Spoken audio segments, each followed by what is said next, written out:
नमस्कार, मैं हूं आपके साथ आस्था कौशिक। अहमदाबाद में एयर इंडिया का जो विमान क्रैश हुआ, उसकी मिस्ट्री और सस्पेंस अब भी लगातार बरकरार है। पूरी दुनिया में इस बात को लेकर चर्चा चल रही है। लोगों की उत्सुकता अभी भी बनी हुई है कि आखिर एयर इंडिया की फ्लाइट के साथ ऐसा क्या हुआ था जिसने अहमदाबाद से टेक ऑफ किया और लंदन गैटविक लैंड करना तो दूर, टेक ऑफ के कुछ मिनट के बाद ही, सेकेंड्स के अंदर ये एयरक्राफ्ट जो है वो क्रैश हो गया। 270 से ज़्यादा लोगों की जान चली गई, जिसमें कि प्लेन में सवार लोग भी शामिल हैं और ग्राउंड पर भी लोग, क्योंकि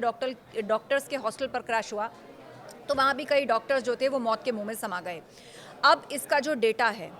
इसका ब्लैक बॉक्स मिल चुका है, कॉकपिट वॉइस रिकॉर्डर मिल चुका है, तो इसके डेटा को कॉपी किया गया है और इसको बोइंग भी भेजा गया है। बोइंग यानी वो कंपनी, वो पेरेंट कंपनी जिसका ये एयरक्राफ्ट है। बोइंग को लेकर भी तरह तरह की थ्योरीज और चर्चाएं दुनिया में उठी। किसी ने उस विसल ब्लोअर का जिक्र किया कि जिसने खुद बोइंग से नौकरी छोड़ी और उसने स्टेटमेंट दिया कि मैं कभी जीवन में बोइंग के विमान में नहीं बैठूंगा क्योंकि इसकी क्वालिटी से कॉम्प्रोमाइज़ किया जा रहा है। तो उसका भी कोर्ट केस अलग से चल रहा है। कुछ लोगों ने बोइंग की गुणवत्ता पर सवाल खड़े करने शुरू कर दिए, कुछ लोगों ने मैनुअल एरर्स की तरफ इशारा किया। अभी तक आप लोगों ने सुना था कि भाई दोनों इंजन क्या फेल हो सकते हैं इतनी जल्दी, क्या ये इंजन फेल्योर की वजह से हुआ या ये कोई मैनुअल एरर था, क्या फ्यूल में कोई कंटामिनेशन था, ऐसा क्या हुआ जो अचानक पावर थ्रस्ट चला गया विमान का। और पायलट की मेडे कॉल में इस बात का जिक्र था कि अचानक उनको पावर और थ्रस्ट मिलना बंद हो गया, जिस कारण विमान ऊपर नहीं जा सका और तेज़ी से नीचे आया और इसकी हार्ड लैंडिंग हो गई और ये क्रैश हो गया। अब इस मामले से बहुत जल्द पर्दा उठने जा रहा है। बहुत जल्द कुछ नए फैक्ट सामने आ रहे हैं, क्योंकि अभी तक सतही बातें हो रही थी। प्रूफ के नाम पर इसकी कुछ वीडियो और इमेच्योर इमेजेस थी जिसको किसी लड़के ने शूट किया था, वो अचानक वायरल हो गया था। उससे लोग तरह तरह के कयास लगा रहे थे। एक फ़्लाइट के टेक ऑफ होने से पहले क्या प्रोटोकॉल्स होते हैं, उसकी सिक्योरिटी के लोग उनको आधार बनाकर चर्चाएं कर रहे थे। क्या कोई मैनुअल एरर हो सकता है, उस पर चर्चाएं हो रही थी। लेकिन अब धीरे धीरे फैक्ट्स की ओर बढ़ना शुरू हो गए हैं और बहुत जल्दी अब इससे पर्दा उठने वाला है। अब किन पहलुओं पर जांच हो रही है, ना सिर्फ भारत के अंदर बल्कि भारत के बाहर भी, उससे संबंधित कुछ ज़रूरी जानकारी सामने आई है जिससे मैं आज आपको रूबरू कराने जा रही हूँ। तो इस वीडियो को लास्ट तक देखिए, जिसके बाद आपको पता चलेगा कि अब बहुत जल्दी इसकी सच्चाई सामने आ जाएगी। तो एक इन्वेस्टिगेटिव रिपोर्ट जो है वो सामने आई है, जो कि बताया जा रहा है एक बड़ा ब्रेक थ्रू हो सकता है एयर इंडिया की फ़्लाइट 171 के क्रैश होने के कारण का पता लगाने में। जी हाँ, इसके लिए जो फैक्ट सामने आया है वो ये है कि एयरबोर्न सैटेलाइट जो होते हैं वो भी मददगार साबित हो सकते हैं ये बताने में कि आखिर फ्लाइट के साथ क्या हुआ था। टेलीमेट्री जो होती है, एयरबोर्न सैटेलाइट बेस्ड टेलीमेट्री होती है, उससे ये पता चलता है कि जो फ्लाइट्स का ऑपरेशन है, किस तरह की कमांड्स ग्राउंड से फ्लाइट को जा रही थी, फ्लाइट जो जब फ्लाई कर रही थी तो वो कौन कौन से फंक्शंस जो हैं वो अगर ऑपरेशंस में आए होंगे, वहाँ का टेम्परेचर क्या था, विंड क्या थी, ये तमाम तरह की चीज़ें जो हैं वो सैटेलाइट के थ्रू पता लगाई जा सकती हैं। तो अब कोई बड़ा फैक्ट जो है वो सैटेलाइट रीडिंग के थ्रू भी सामने आ सकता है।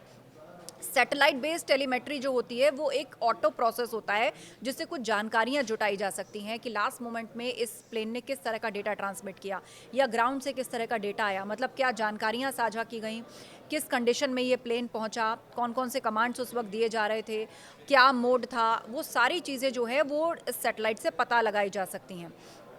इसके अलावा बहुत सारी क्रिटिकल मॉनिटरिंग भी की जा सकती है, जैसे कि एयरक्राफ्ट की स्पीड उस वक्त क्या थी और वो किस एल्टीट्यूड पर था, वो कितनी हाइट पर था, उससे संबंधित जो जानकारियां हैं वो भी इस सैटेलाइट के थ्रू डिकोड की जा सकती हैं। इसके अलावा कुछ टेक्निकल एस्पेक्ट्स हैं वो भी सैटेलाइट से पता लगाए जा सकते हैं, जो टर्म्स आपने शायद पहले नहीं सुने होंगे, जिनमें कि एक्सेलरोमीटर्स, गायरोस्कोप्स, टेम्परेचर, प्रेशर, सेंसर्स, वो सब कुछ इस फ्लाइट से जो जुड़ा है वो पता लगाया जा सकता है, जिसके बाद जो है उस थ्योरी की तरफ बढ़ा जा सकता है कि आखिर इस फ्लाइट के साथ क्या हुआ, ये सारे पैरामीटर्स उस वक्त कहाँ थे, मतलब किस हाइट पर ये प्लेन था, उसकी स्पीड क्या थी, वहाँ का टेम्परेचर क्या था, वहाँ का प्रेशर क्या था, ये सारा डेटा कलेक्ट किया जा सकता है। तो जो रियल टाइम मॉनिटरिंग है वो एयरबोर्न एयरक्राफ्ट पर जो होती है सैटेलाइट की, उससे इस डेटा को पता लगाया जा सकता है। इसके अलावा जो इन्वेस्टिगेटर्स इसकी जांच कर रहे हैं वो एक्यूरेट डेटा निकाल सकते हैं कि आखिर हुआ क्या होगा, कौन सी चीज़ के फेल्योर की तरफ ये तमाम पैरामीटर्स इशारा करते हैं, तो उससे सही सही उस सटीक कारण का पता लगाने में मदद मिलेगी। तो एक तो ये बड़ा ब्रेक थ्रू सैटेलाइट रीडिंग के थ्रू मिल सकता है, और दूसरा क्योंकि इसका एक डेटा बोइंग भेजा जा चुका है, ये एक अंतर्राष्ट्रीय नियम भी होता है कि यदि किसी प्लेन के साथ हादसा हो जाए तो वो प्लेन जिस कंपनी का है उसको ये अधिकार होता है कि वो उसका डेटा ले जाती है, उस पर उसकी जांच करती है, वहाँ पर एक्सपर्ट्स बैठते हैं, पूरे इंटरनेशनल एक्सपर्ट्स का पैनल उसकी जांच करता है और वो अपनी रिपोर्ट देता है। तो एक तरफ तो इन्वेस्टिगेटर्स इसको इंडिया में इसका कारण खोज रहे हैं, जिसमें कई हफ्तों का वक्त लगता है पूरा एक रिपोर्ट तैयार करने में कि इसके साथ क्या हुआ होगा। दूसरा, बोइंग में भी कुछ अंतर्राष्ट्रीय एक्सपर्ट्स जांच कर रहे हैं, तो वहाँ से भी कुछ बातें हैं जो निकल करके सामने आई हैं, जैसे किन एस्पेक्ट्स पर वहाँ रीडिंग की जा रही है। इसमें जो रैट सिस्टम है, रैट सिस्टम तब निकलता है एक विमान के नीचे से जब कहा जाता है कि पावर फेल्योर हो जाए विमान के अंदर। तो ये एक ऑटोमेटेड सिस्टम होता है कि आप देखेंगे कि जो लैंडिंग गियर है, मतलब जो टायर्स होते हैं,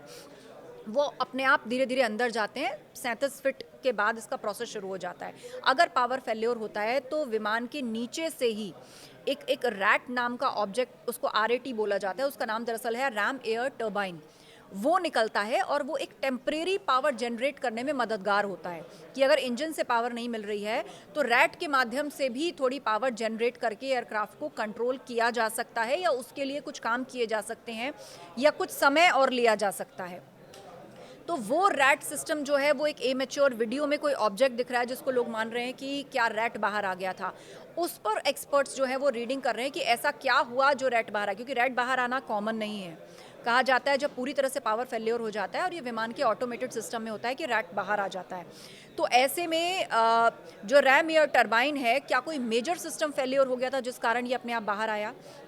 दूसरी तरफ कि अगर रैट में कोई गड़बड़ी थी, उसमें कोई फॉल्ट हो गया और उसकी वजह से इंजन का पावर चला गया और उसके वो भी एक कारण बना कि विमान क्रैश की तरफ बढ़ा, इस पहलू पर भी बोइंग के अंदर जांच चल रही है। इसके अलावा कुछ सोर्सेज ये भी बता रहे हैं कि कुछ गंभीर सवाल खड़े हो रहे हैं कि एयर इंडिया और बोइंग जो एयरक्राफ्ट सिस्टम इंटेग्रिटी और क्रू रिस्पॉन्स है, मतलब जिस मैनुअल एरर की तरफ इशारा किया जा रहा है कि उसको उड़ाने वाले पायलट, ग्राउंड पर जो ATC होता है उनके आपस का कोऑर्डिनेशन, कमांड, डेटा शेयरिंग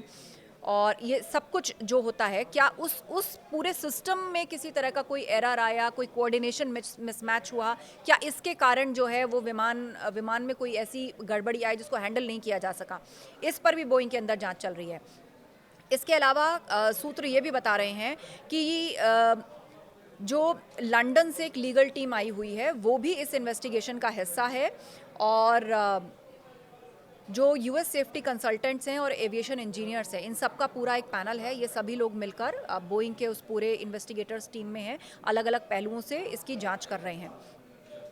और जो शुरुआती रिपोर्ट है, कहा जा रहा है कि वो बहुत जल्दी आ जाएगी, और जो डिटेल टेक्निकल रिपोर्ट है उसको आने में कुछ हफ्तों का समय लगेगा, जो बताएगा कि इसका रूट कॉज क्या था और उसकी अकाउंटेबिलिटी किस पर तय होती है। बहरहाल बहुत समय नहीं बचा है, इसकी प्राइमरी रिपोर्ट सामने आ जाएगी और किन पहलुओं पर स्टडी चल रही है जिस पर आगे बढ़ रहे हैं एक्सपर्ट्स, उनसे हमने आपको रूबरू कराया। और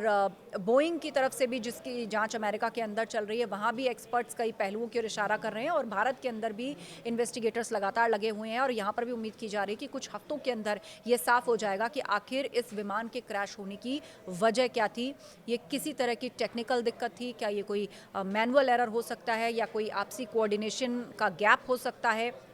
या कोई ऐसा बड़ा rarest of the rare failure हो सकता है, क्योंकि विमान को और पायलट्स को ज़्यादा समय नहीं मिला इसको कंट्रोल करने का। टेक ऑफ के कुछ ही सेकंड्स में,